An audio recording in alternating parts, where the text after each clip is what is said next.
All right, folks, this is Harris Sultan. And as you guys know, that President Trump has decided to join the right side of history. And yesterday, he bombed 3 nuclear facilities in Iran.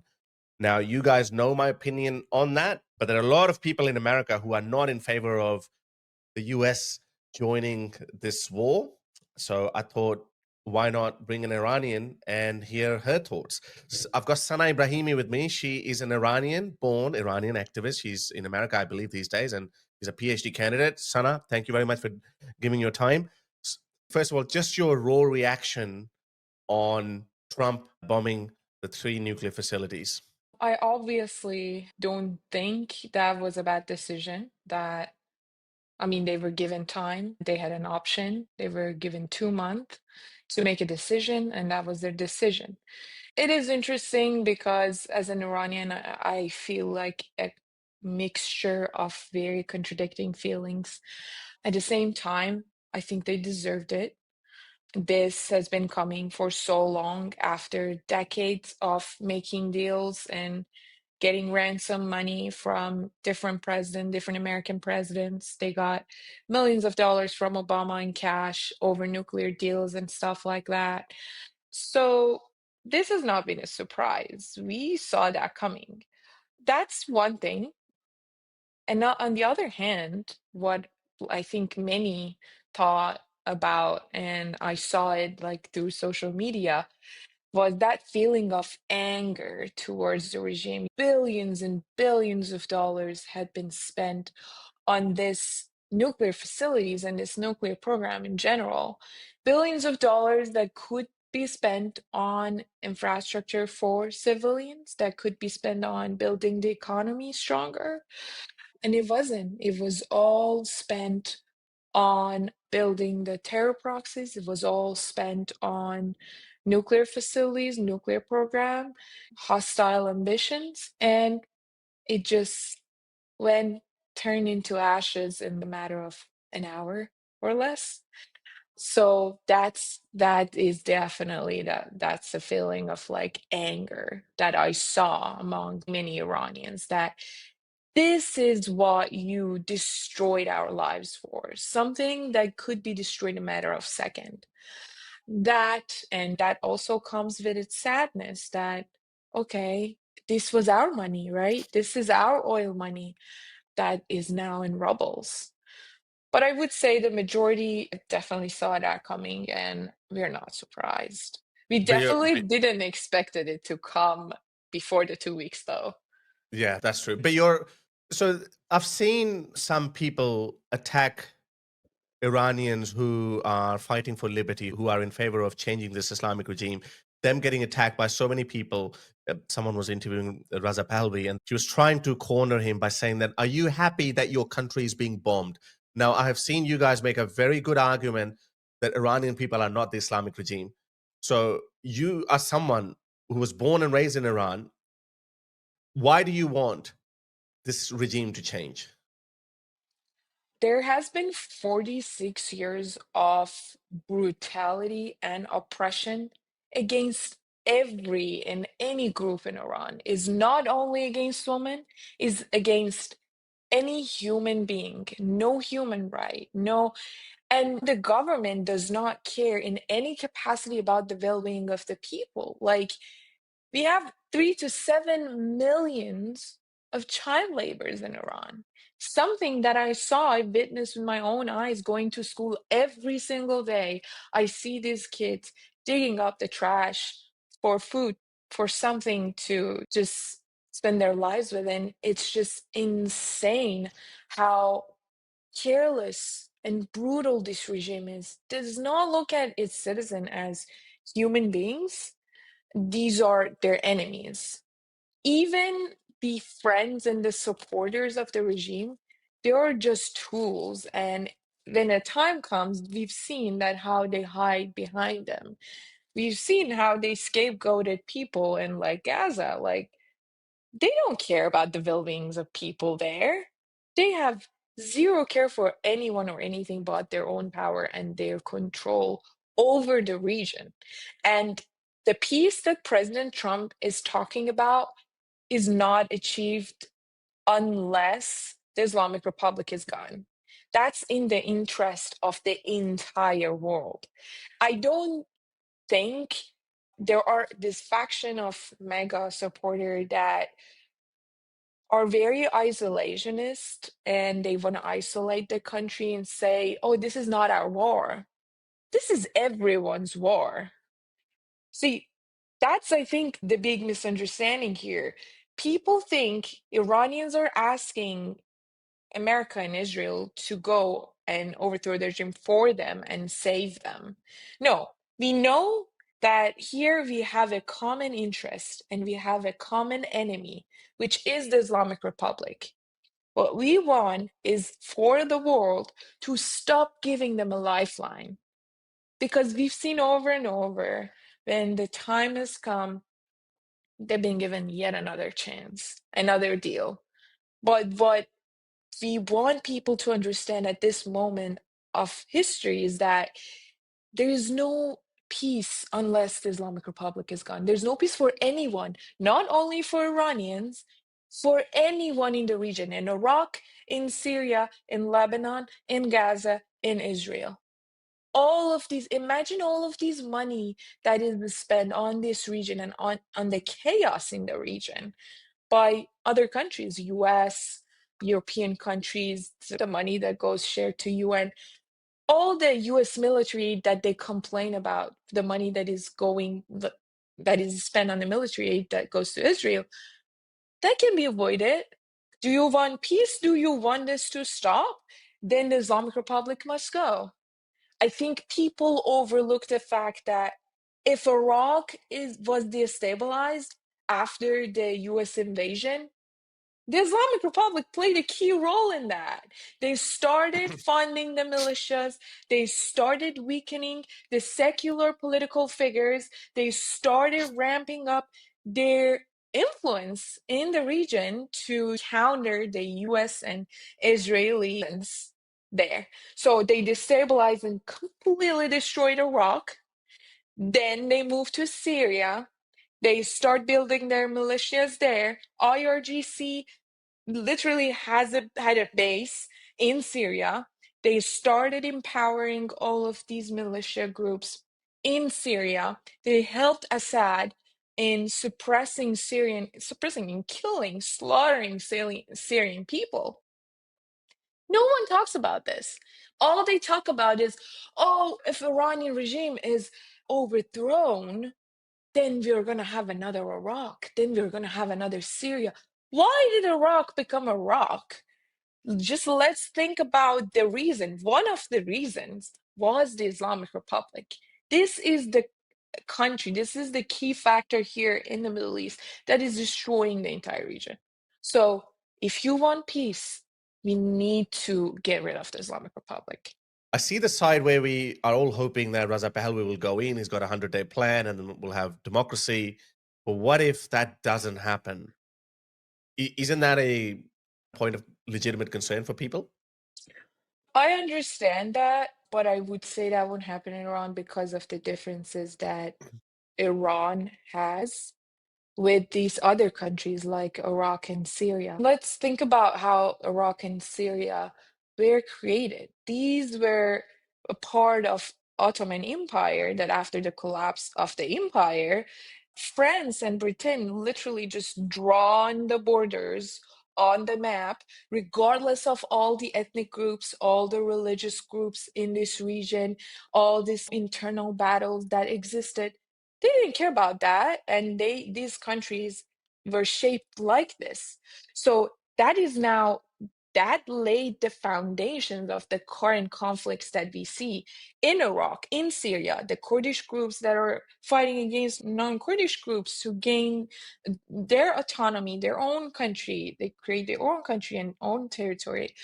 But about Iran, one interesting point is that since 2,500 years ago, since ever, and the Persian Empire existed, this part that we know today as Iran has always been a part of Iran.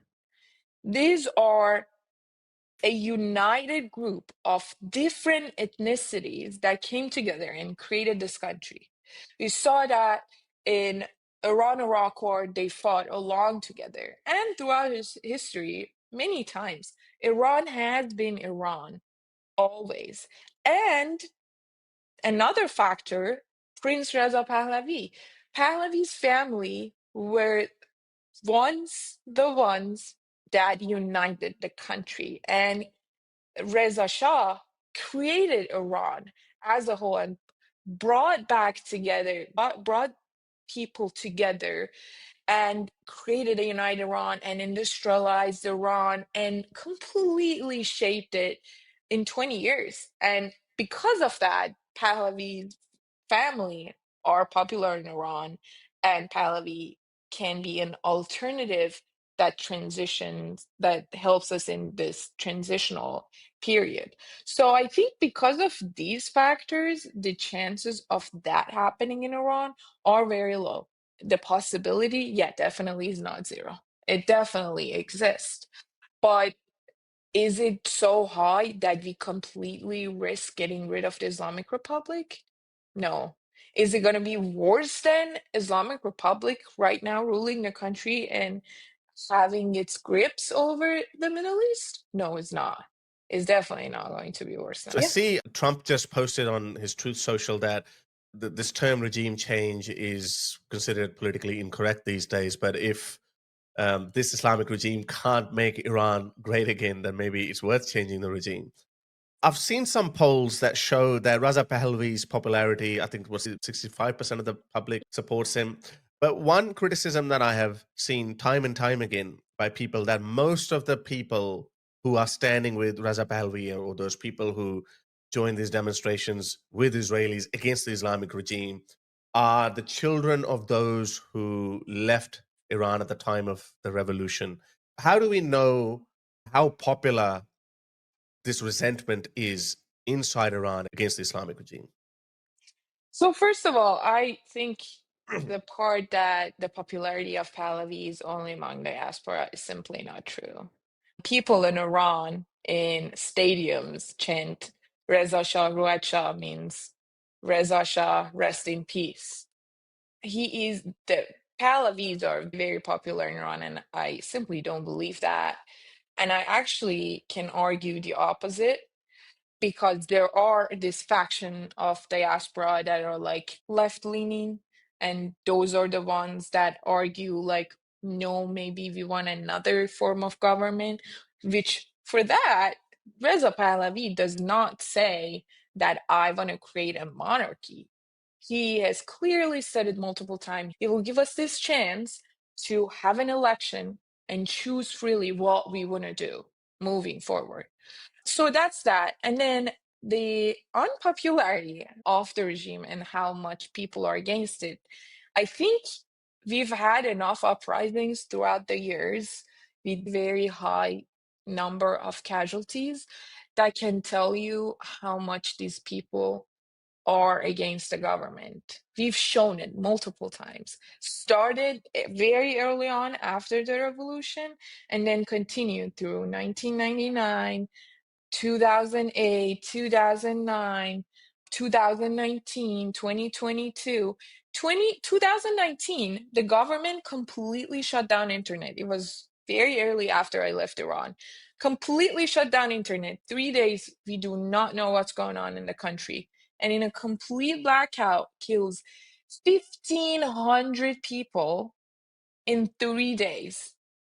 How many people have been killed, civilians and non-civilians, so far in this war? In a war, less than that. So given that, and the fact that people have complete knowledge of something like that, they still came back to the streets in 2022 across the country. Across the country. In Baluchistan, southern part of Iran, where we share the border with Pakistan, the government started shooting on unarmed civilians from helicopters. That there are videos like horrifying of like men, women, children are shot and dead and killed. That's how brutal they are, and people still take the chance. They still come back to the street because that's how much they hate it. Because when you see no future, when you see nothing moving forward with this government, you're like, "Oh, I might as well die." That's how bad the situation is. And I'm not even gonna bring up the execution statistics. Like in last year, they executed 800 people. And the execution I'm talking about is not people who had real trials or real cases.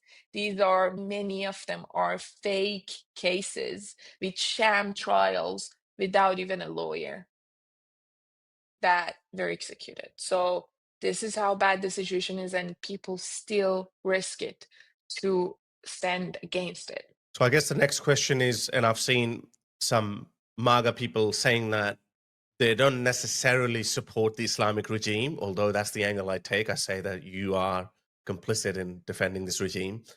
But they're saying that where are these Iranian people? Where are these Iranian dissidents? Why are they not coming out? Because if they can't try to topple the regime now, then we're not going to put boots on the ground. So where are they? How hopeful are you? How much more support do you need where the people of Iran would feel confident enough to come out and there will be mass desertions and defections? First, I think you have to consider the fact that the Islamic Republic, as much as I hate them, they know their game and they know how to play it. They have learned how people coordinate all of these protests. Everything starts with a video or with a news of, like, when Mahsa Amini was killed, people saw it on social media. Oh, a girl got killed in the custody of the morality police. She was beat up. That's why she died. That's how people came in the street across the country. This is why the Islamic Republic now cuts off internet. Whatever happens, the first thing they do, completely shut off internet. In 2019, they did it because they wanted to kill freely. They didn't want the statistic to come out. But during Massa revolution, when they started messing up messing with the internet, was mostly because they didn't want people to coordinate. And now they went for another shutdown because they don't want people to know what's going on, to hear what's happening across the country, to hear about the damages that this Israeli bombing has caused the government. Like, the police bases have been down, like been targeted, the guard forces, they have been targeted. They don't want people to see that, and they are projecting the exact opposite in Iran state media. That by itself is one reason for people not to come out yet. They still don't know what's going on. They still have not believed what is happening. They're still in shock, and they do not know even 10% of the actual damage that the Islamic Republic is facing.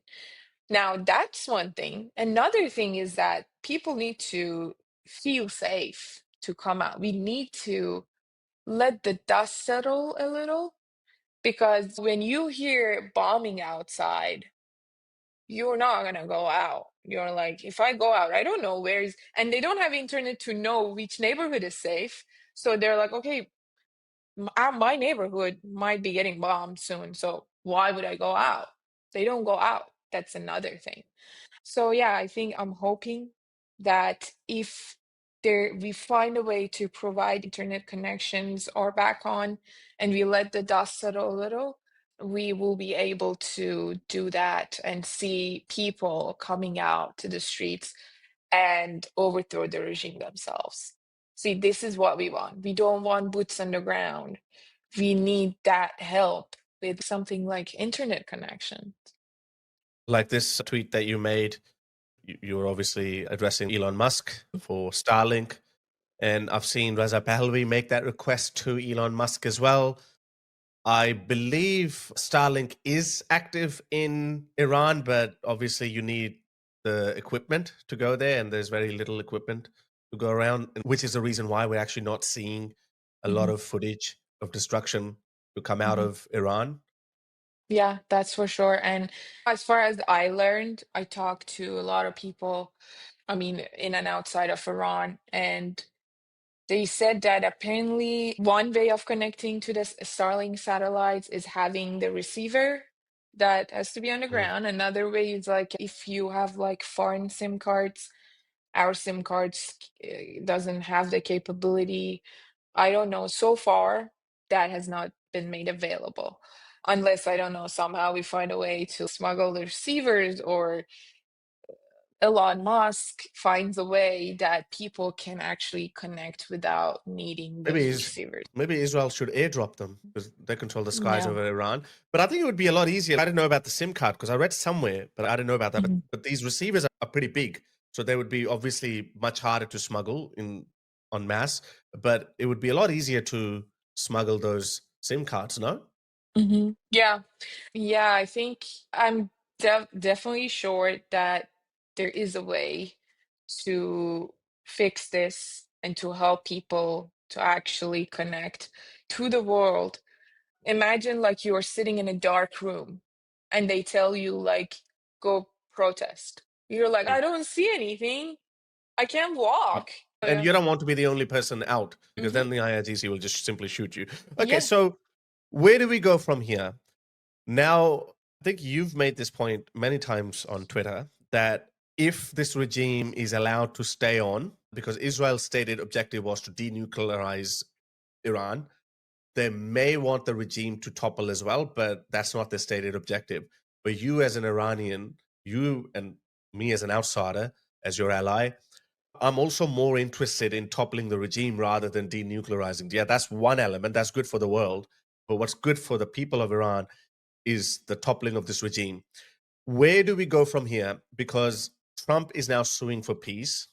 Do you think Iran will retaliate? And if they do retaliate, then obviously that might drag US back into war. And what would you want the US to do? Bomb more Islamic regimes' strongholds or their positions to weaken them more? First of all, this Islamic Republic is a jihadist regime that has been founded on Palestinian cause. It's one of their foundational values. Is in Khomeini, the founder of Islamic Republic's speeches. It's out in our textbooks.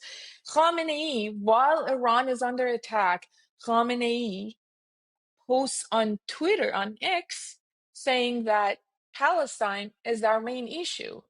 And that has not gone away. So far, before this war starts, for that reason, the Islamic Republic has been wanting to destroy Israel. I remember as a kid seeing the countdown signs in the streets, on the highways that we were driving by. I would see countdowns like 200 days until the annihilation of Israel.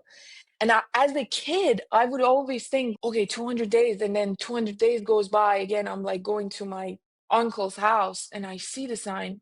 I see it like restarted. And I naturally question, like, what the heck happened? It was supposed to be 200 days now. It's been over that. So this is the Islamic Republic. That hostility and animosity is never going away. And right now, after this war starts, they now even have a reason. They have a reason to provide to those fringe of like people that are not their supporters, really totally like 100%, but they were also not Israel supporter. They can tell them, oh, now our country, they attacked our country. Can you believe that? Now they even have a legitimate reason for attacking Israel. Not that I think it's legitimate, but for them it's legitimate. We are retaliating, so that will never go away. So is the safety, this existential threat for Israel, will not go away as long as the Islamic Republic exists. The threat on American bases and American interests, that will never go away either. I cannot, mullahs are the most unpredictable people in the world, honestly. I can't predict if they're going to retaliate today, tomorrow, or 2 years from now. They might not retaliate soon, but they definitely will. They have proven times and times again they will never let it go. They will retaliate somehow. And that's not in US interest. They either retaliate on Israel, they either retaliate on US bases, and the one that has nothing to do with America and Israel would be on the people. And that's when it comes to talking about the people, what would happen to the people.